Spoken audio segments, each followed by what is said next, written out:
Olá, amados, graça e paz. É uma alegria estarmos aí juntos de novo, né? Iniciando a nossa segunda aula do nosso estudo Novo Nascimento. É realmente uma satisfação poder contribuir, né, com o crescimento, com a edificação da vida dos meus irmãos. Eu realmente fico feliz em contribuir tudo aquilo que eu tenho aprendido de Deus, tudo aquilo que eu tenho aprendido em Deus, poder compartilhar com os meus irmãos, né, contribuindo para que nós, como corpo de Cristo, sejamos realmente edificados, como está escrito lá em Efésios, no capítulo 4. Se você leu a lição da semana passada, talvez você lembre esse versículo. Lá em Efésios, capítulo 4, versículo 16, que diz que à medida que cada um exerce a sua função no corpo de Cristo, o corpo vai sendo edificado. Então é muito bom estarmos aqui compartilhando as verdades da palavra de Deus.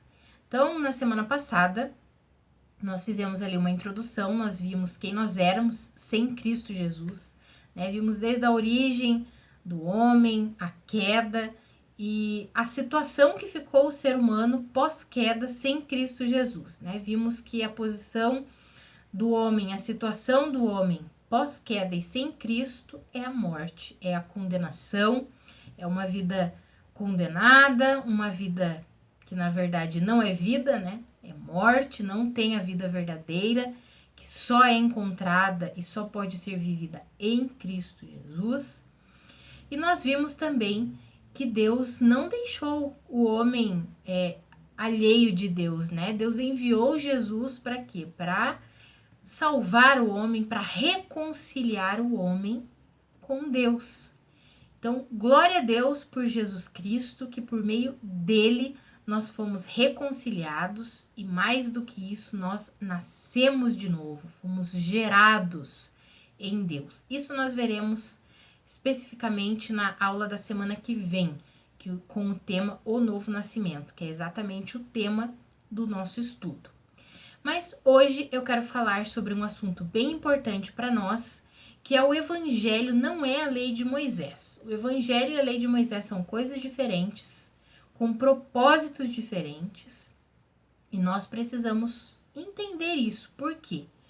Porque se nós não compreendermos essa diferença, nós levaremos uma vida pesada, difícil, sem necessidade.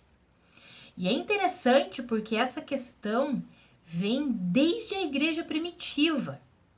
Tanto é verdade que o apóstolo Paulo precisou escrever uma carta para várias igrejas, para todas as igrejas ali da região da Galácia, que é a carta aos Gálatas.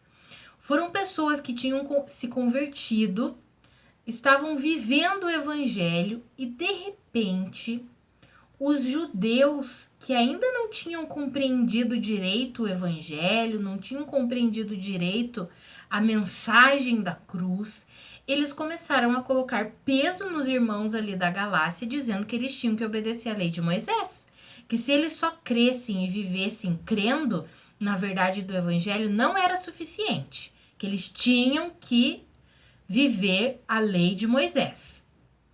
Aí o apóstolo Paulo, mas o que esse povo tá lá falando, enganando as minhas ovelhas? Afinal, foi o apóstolo Paulo quem fundou ali as igrejas da região da Galácia, na sua viagem pregando o evangelho. Não, ele pegou, fez o quê? Escreveu uma carta, que é a carta aos Gálatas. E nessa carta ele é muito enfático, muito incisivo, muito direto em explicar que o evangelho não é a lei de Moisés, que os propósitos da lei e do evangelho são diferentes e que a igreja não deveria viver pela prática da lei. Ele é muito claro, ele ainda diz assim no capítulo 1 que se até mesmo um anjo viesse e pregasse um evangelho que não era o evangelho que ele tinha pregado, que fosse considerado amaldiçoado. Por quê? Porque estavam corrompendo o evangelho de Cristo Jesus. Lá no capítulo 3 ele chama eles de insensatos. Ele diz assim: ó Gálatas insensatos, quem que está enfeitiçando vocês?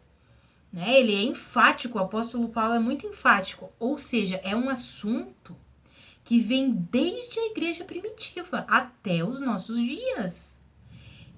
Esse engano de que para viver o evangelho eu tenho que obedecer a lei, eu tenho que viver pela prática da lei de Moisés. Então, nós veremos aqui algumas realidades, algumas verdades, baseados na palavra de Deus. O intuito aqui não é desmerecer a lei, falar mal da lei, ou falar mal de certas denominações, isso, aquilo. Esse não é o intuito, tá? O nosso intuito é esclarecer o que é o evangelho, o que é a lei de Moisés, que eles têm propósitos diferentes e que nós podemos viver uma vida de paz, de satisfação pelo evangelho de Cristo Jesus, que é uma vida pelo Espírito. A lei era uma vida que era vivida pelo esforço humano e o evangelho é uma vida que é vivida pelo Espírito, pelo poder de Deus, pela vida de Cristo depositada em nós. Então, o intuito, não me entenda mal, por favor, não é desmerecer a lei, não. É compreender que Deus entregou a lei com um propósito, mas depois ele estabeleceu um novo modelo de vida, né? Um novo modelo de se viver. Inclusive, isso está escrito lá em Coríntios, eu acho que é em 1 Coríntios, eu vou conferir o versículo certinho, vai aparecer aí na tela para você, mas que fala exatamente sobre isso, que nós não fomos mais chamados para viver segundo a letra. Essa letra, naquele contexto em que está escrito, é segundo a velha forma da lei escrita. Vai aparecer o versículo lá embaixo para você. Mas nós fomos chamados para viver pelo Espírito, a nova forma do Espírito. Ou seja, é um novo modelo de vida, uma nova forma de se viver. Então, nós vamos começar falando sobre o primeiro tópico. Nós vamos ver 2 tópicos. Para quem a lei foi destinada e qual o propósito da lei. Então, nós vamos ver aqui, para quem foi destinada a lei de Moisés. E para nós entendermos isso, para quem que foi destinada a lei de Moisés, nós precisamos compreender um pouquinho a história de Israel. Por quê? Porque a lei de Moisés foi entregue para a nação de Israel.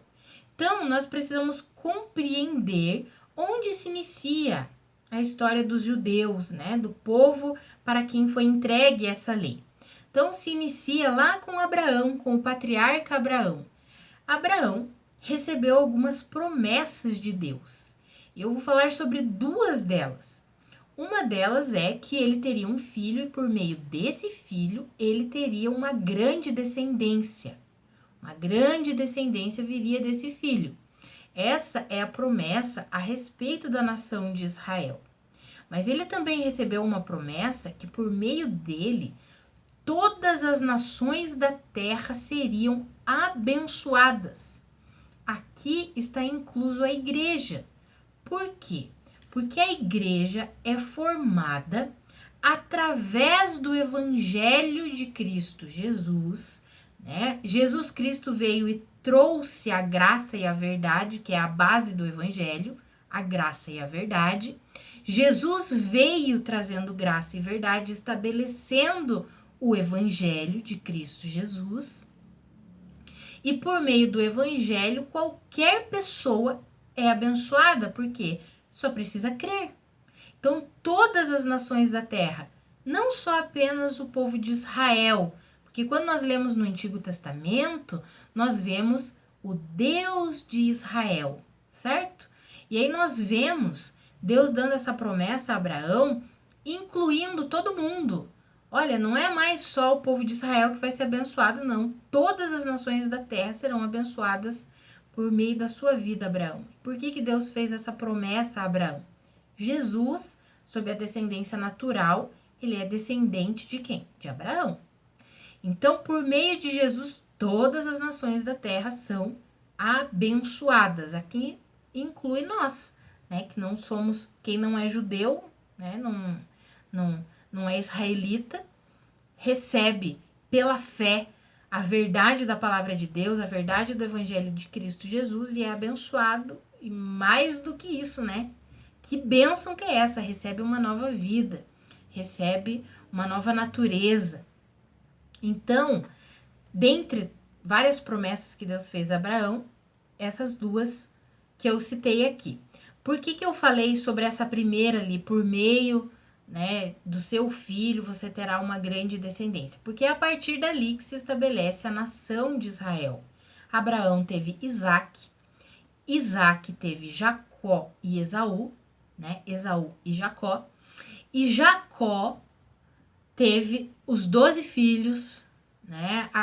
Aí começa especificamente a história da nação de Israel. Inclusive, Jacó teve o seu nome alterado para Israel. Então, aí começa a história de Israel. E nós não vamos falar especificamente tudo aqui, mas eu vou citar algumas coisas para a gente compreender. Então, a história da nação de Israel começa ali, né? Com Abraão, que teve Isaac, que teve Esaú e Jacó, e por meio de Jacó, que o nome foi mudado para Israel, ele teve seus filhos, um deles foi José. Aí nós lembramos que José foi vendido pelos seus irmãos como escravo para egípcios, foi parar no Egito, viveu tudo que viveu, né? Foi preso, enfim, chegou ao governo, né? Chegou a ser governador do Egito. E num momento de crise, né? De uma crise financeira ali que estava acontecendo onde Jacó e seus filhos viviam, Jacó decidiu, olha, vão buscar comida no Egito, saída no Egito, porque lá existe prosperidade e aqui onde nós estamos não tem. Mas lá onde existia prosperidade era exatamente onde José estava governando, né? José é o filho de Jacó, de Israel. Então Jacó tem toda aquela história de José com seus irmãos, o perdão, a reconciliação. Final da história, toda a família de Jacó, os seus filhos, concubinas, todo mundo vai para o Egito para viver no Egito junto com José, porque ali estava tendo fartura, ali estava tendo alimento, ali estava tendo uma vida digna.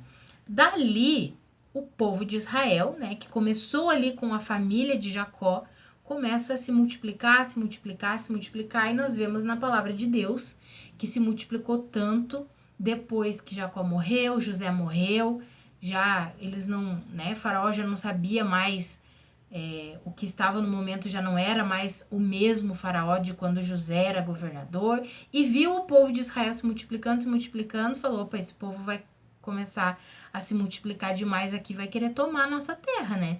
Então vamos fazê-los escravos, eles precisam ser escravos. Foi quando o povo de Israel começou a ser escravizado pelos egípcios. E é nesse cenário que se levanta quem? Que Deus levanta quem? Moisés. Para quê? Para libertar o povo de Israel do Egito. É interessante porque Deus já havia falado para Abraão que o povo, a descendência dele, seria escravizado. Sabe? Deus já havia falado isso para Abraão, muito tempo antes de tudo isso acontecer. Então, Deus havia dado uma promessa a Abraão sobre Israel, e lá, 430 anos depois, ele levanta Moisés, Moisés liberta o povo do Egito, e por intermédio de Moisés, Deus dá a lei para o povo.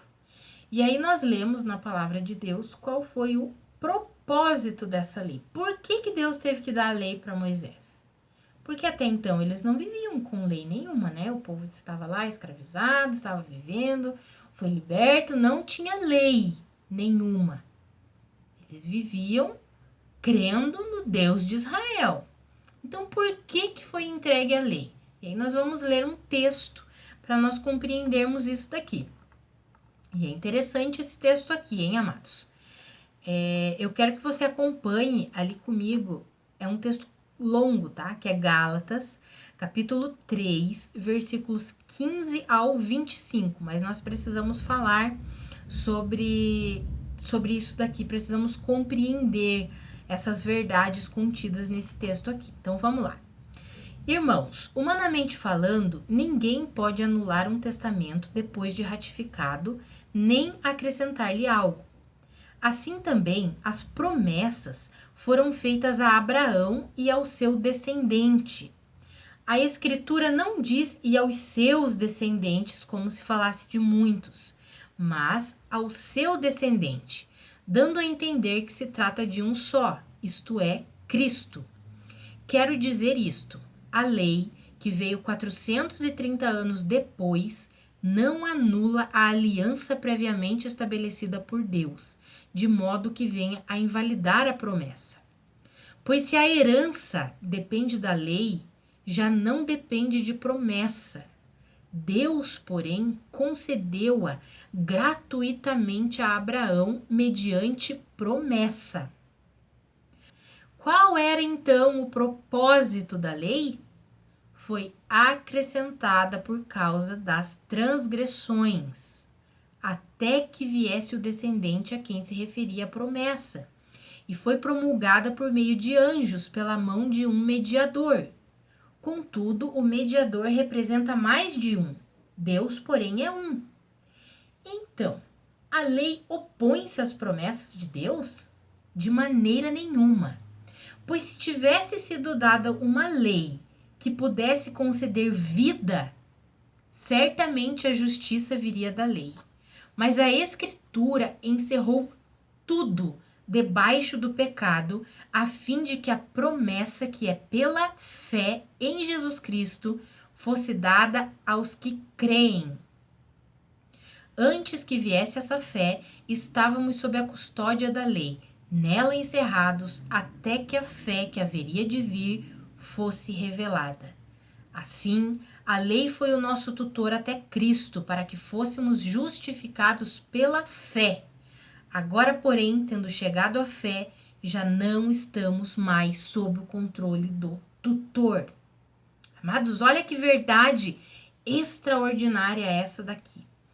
O apóstolo Paulo deixa claro muitas verdades aqui, eu vou compartilhar com vocês. A primeira, as promessas de Deus não foram estabelecidas por meio da lei, mas por intermédio da aliança com Abraão. Aí ele fala do propósito. Então, por que a lei foi entregue? E aí nós vimos que a lei foi dada por causa das transgressões do povo. E aí eu quero que você leia depois 1 Timóteo, capítulo 1, versículos 8 a 11, que você vai ver, vai compreender perfeitamente isso daqui, porque está muito claro. Muito claro. Melhor, eu vou ler. Vou pegar aqui e vou ler, porque esse texto não estava programado para eu ler, mas eu vou ler porque ele é extraordinário e ele abre demais o nosso entendimento, a nossa mentalidade a respeito, né, dessa questão da lei. Então, eu vou ler aí com você 1 Timóteo, vamos lá, 1 Timóteo, capítulo 1, versículos 8 e 11. Olha o que está escrito lá. Sabemos que a lei é boa, se alguém a usa de maneira adequada.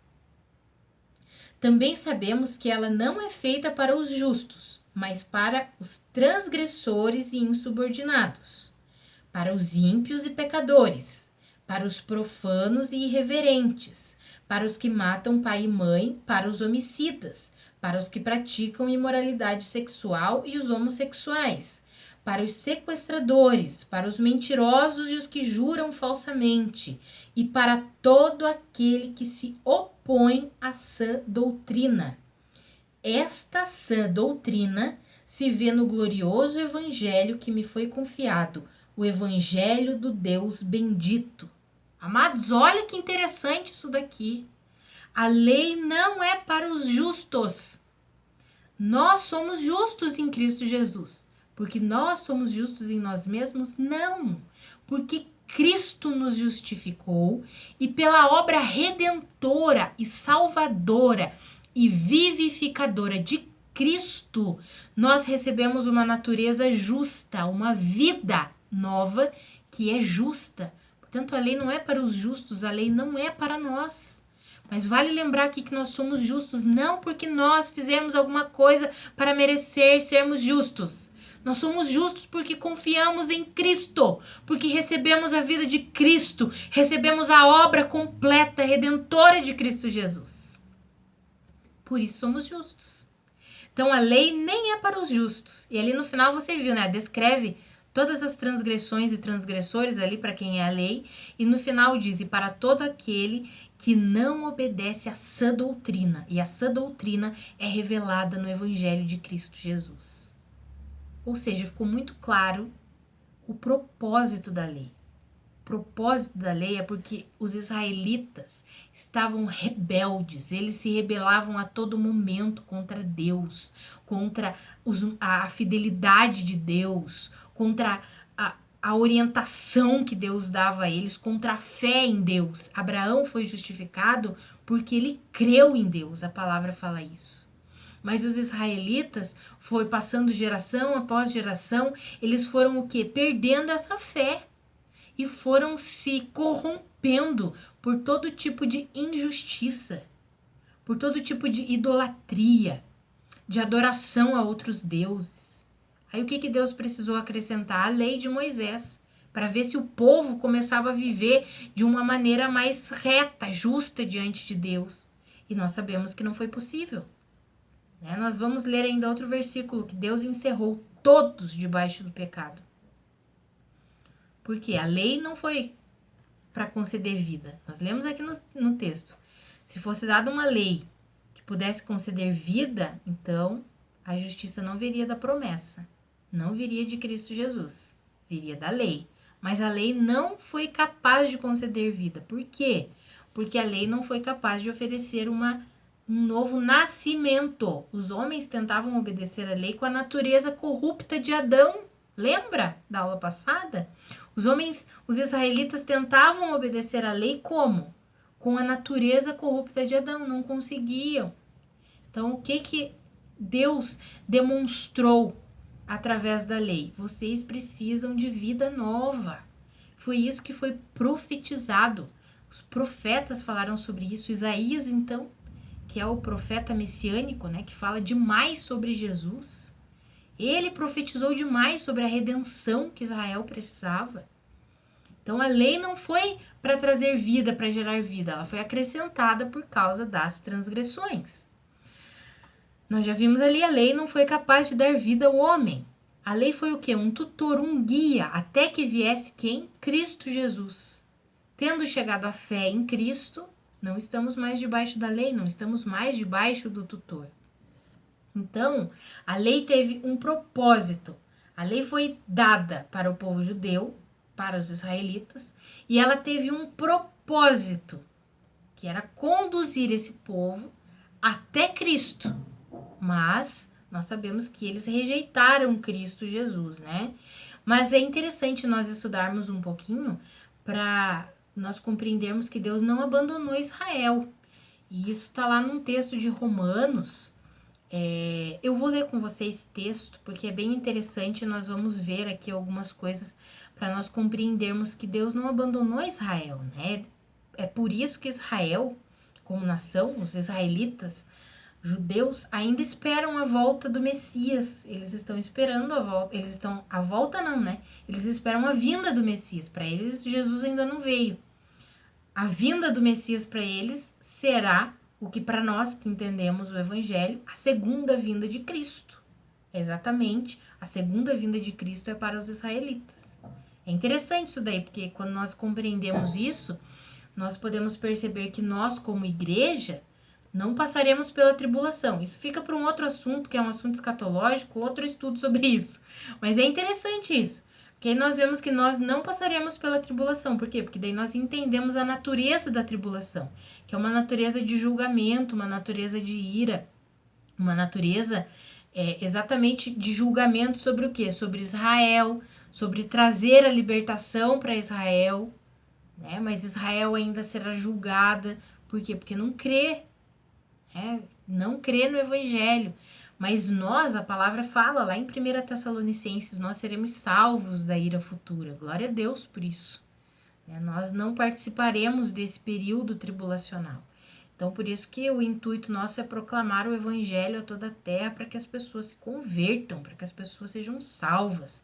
Nós vivemos um tempo realmente privilegiado, o tempo da graça, o tempo que o Espírito Santo tem, além de todas os ministérios e as funções do Espírito Santo de nos convencer, de nos ensinar. Tem um ministério extraordinário que é o ministério da habitação em nós, né? O Espírito Santo habita em nós. Então nós vivemos num período extraordinário, privilegiado, por isso que precisamos nos apegar com fé na verdade da palavra de Deus e vivermos e proclamarmos o verdadeiro evangelho. Aqui eu quero compartilhar um pouquinho com você, porque esse texto ele deixa bem claro que Israel e igreja são coisas diferentes, aí fica claro para nós entendermos ainda mais que a lei não foi entregue para a igreja, mas foi entregue para Israel, e também fica claro que Deus não abandonou Israel. Israel ainda será liberto, né? Deus cumprirá as promessas e as profecias que foram proferidas no Antigo Testamento a respeito de Israel serão cumpridas, sim. O texto está lá em Romanos, no capítulo, deixa eu ver aqui, Romanos 11, 25 ao 32. Acompanhe comigo. Porque não quero, irmãos, que ignoreis este mistério, para que não sejais presumidos em vós mesmos, que veio endurecimento em parte a Israel, até que haja entrado a plenitude dos gentios. E assim todo o Israel será salvo, como está escrito: virá de Sião o libertador, e ele apartará de Jacó as impiedades. Esta é a minha aliança com eles, quando eu tirar os seus pecados. Quanto ao evangelho, são eles inimigos por vossa causa. Mas quanto à eleição, amados por causa dos patriarcas, porque os dons e a vocação de Deus são irrevogáveis. Porque assim como vós também outrora fostes desobedientes a Deus, mas agora alcançastes misericórdia à vista da desobediência deles, assim também estes agora foram desobedientes, para que igualmente eles alcancem misericórdia à vista da que vos foi concedida. Porque Deus a todos encerrou na desobediência, a fim de usar de misericórdia para com todos. Esse texto eu acho muito extraordinário, porque ele nos dá explicações, deixa muito claro algumas coisas. Tem muitos textos que deixam claro que Israel e igreja não são a mesma coisa, mas esse eu acho, assim, fundamental. Ele fala ali, ó, existe um mistério, né? Paulo fala que existe um mistério, e ele explica qual que é esse mistério. Qual que é o mistério? Que veio endurecimento em parte a Israel, até que haja entrado a plenitude dos gentios. Ou seja, eles foram endurecidos em parte para não crerem no evangelho, até que todos aqueles que não são israelitas sejam alcançados pelo evangelho. Então, Israel, como nação, recebeu esse endurecimento, mas Deus não abandonou Israel. É o que está escrito ali, ó, que o apóstolo Paulo diz: virá de Sião o libertador, e ele apartará de Jacó as impiedades. Esta é a minha aliança com eles, quando eu tirar os seus pecados. Aqui fica claro o que eu já falei a respeito da segunda vinda de Cristo. Para os israelitas será a vinda do Messias. Para nós, como igreja que já entendemos que Jesus já veio, já morreu, já ressuscitou e voltará, nós compreendemos que essa volta visível de Cristo à Terra é para Israel. É para o quê? Para salvar a nação de Israel, porque Deus prometeu, e ali está escrito que Deus, ele não se esqueceu das promessas que fez para Abraão em relação à nação de Israel. Pelo contrário, está escrito: virá de Sião o libertador. Então, amados, aqui fica bem claro que Israel e igreja não são a mesma coisa, e que nós, como igreja, nós não passaremos pelo período tribulacional, porque a natureza do período tribulacional é julgamento, e nós, em Cristo, não estamos mais julgados, né? A palavra fala, nós saímos da condenação para o quê? Para a vida. Então, nós seremos o quê? Arrebatados. É aí que entra o arrebatamento, que é explicado pelo apóstolo Paulo. Ele fala sobre isso, né? E nós compreendemos nas cartas a Tessalonicenses ele fala, aos Coríntios ele fala sobre o arrebatamento, e aí nós conseguimos compreender que a igreja será arrebatada e não passará por esse período. E é interessante porque aí quando nós lemos as profecias e Apocalipse, fica mais claro, quando entendemos que Israel e igreja são coisas diferentes, né? Aí fica mais claro para compreendermos algumas profecias. Ah, isso daqui está falando a respeito de Israel e não da igreja. Aí fica mais claro para entender a questão do arrebatamento, que é para a igreja. Enfim, é bem interessante nós entendermos essas diferenças de Israel e igreja, do evangelho e da lei de Moisés, para quando nós estudamos a Bíblia por completo, nós começamos a compreender várias coisas que às vezes, se nós não tivermos esse entendimento, fica, ué, mas está profetizado isso daqui, mas isso daqui não tem a ver com a igreja, como assim? E isso e aquilo. Então, esse entendimento sobre Israel e igreja não serem a mesma coisa é bem interessante, tá? É bem importante porque é a palavra que está nos falando, sou eu que estou inventando isso daqui, né? Nós estamos lendo os textos ali, estamos vendo que é a palavra que está falando isso. E é interessante por quê? Porque essas verdades clareiam o nosso entendimento para quando nós estudamos a Bíblia por completo. Então, nós vimos ali nesse texto também, está escrito assim, ó, quanto ao evangelho, eles são inimigos por vossa causa, ou seja, esse texto eu acho muito interessante, porque diz assim, ó, quanto ao evangelho, eles são inimigos. Agora, quanto à eleição, aí eles são amados por causa dos patriarcas. Interessante isso, né? Faz essa diferenciação entre a eleição e o evangelho.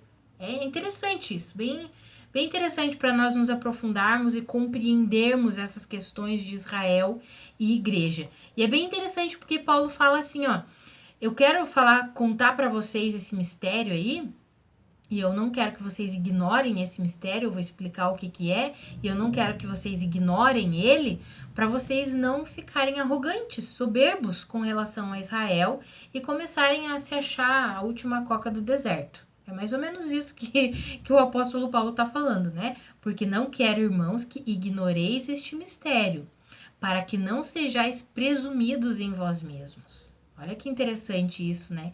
Para que vocês não se tornem arrogantes, presunçosos, mas que vocês compreendam o que significa o evangelho e o que significa a lei, o que significa a libertação de Israel que foi profetizada. Deus não abandonou, né? Está falando ali, ó, vem endurecimento em parte, até que haja entrado toda a plenitude dos gentios, e assim todo Israel será salvo. Então é bem interessante nós estudarmos isso. Para quem gosta de escatologia, esse entendimento abre muito a nossa visão com relação às profecias, com relação ao livro de Daniel, Ezequiel, Apocalipse. É bem interessante, mas essa parte de escatologia fica para um outro estudo. Então nós vimos aqui hoje, né, bem claro nesses textos que nós lemos, que a lei de Moisés e o evangelho de Cristo Jesus são coisas diferentes, que a lei foi acrescentada, o evangelho, né, já foi profetizado, ou seja, a promessa de recebermos vida já foi profetizado, prometido lá em Abraão, lá com Abraão. E aí nós vimos que a lei veio 430 anos depois e ela foi acrescentada por causa das transgressões. E aí nós vimos que o evangelho de Cristo Jesus, ele produz vida. A lei não foi capaz de produzir vida, mas o evangelho de Cristo, que reúne a obra completa de Cristo Jesus, ela produz o que? Vida. Ou seja, ela nos faz nascer de novo. Essa obra completa de Jesus nos dá uma nova vida. Esse é o evangelho. Por isso que o evangelho e o cristianismo, né, não são o evangelho. O cristianismo vive o evangelho de Cristo Jesus. Então, o cristianismo não é uma religião. O cristianismo é vida, amados. Nós, como corpo de Cristo, nós somos o organismo vivo. Nós somos a extensão de Cristo aqui na Terra. Nós não somos uma mera religião. Não temos uma mera religião. Nós temos vida com Cristo. O evangelho é vida. Cristianismo é vida. Não é religião, não. É vida e vida de Cristo e vida com Cristo. Por isso que o evangelho é vivido pelo poder de Deus, pelo Espírito. Né? Não é vivido pelo esforço humano, mas é vivida pelo poder de Deus. E como que nós vivemos? crendo no poder de Deus, na suficiência de Cristo Jesus, na palavra de Deus. Então, na próxima semana, nós falaremos sobre o tema especificamente o novo nascimento. E aí veremos tudo a respeito do novo nascimento. Como que nós nascemos de novo, o que é essa natureza que nós recebemos nova, como que funciona, como que é a dinâmica da nova vida, do novo nascimento, como que nós podemos viver essa vida. Nós falaremos na próxima aula, na próxima semana. Essa semana aí tem uma lição para quem está fazendo a parte escrita, né? E eu sugiro que você faça, se você ainda não baixou, não fez o download da nossa apostila, faça lá no nosso site.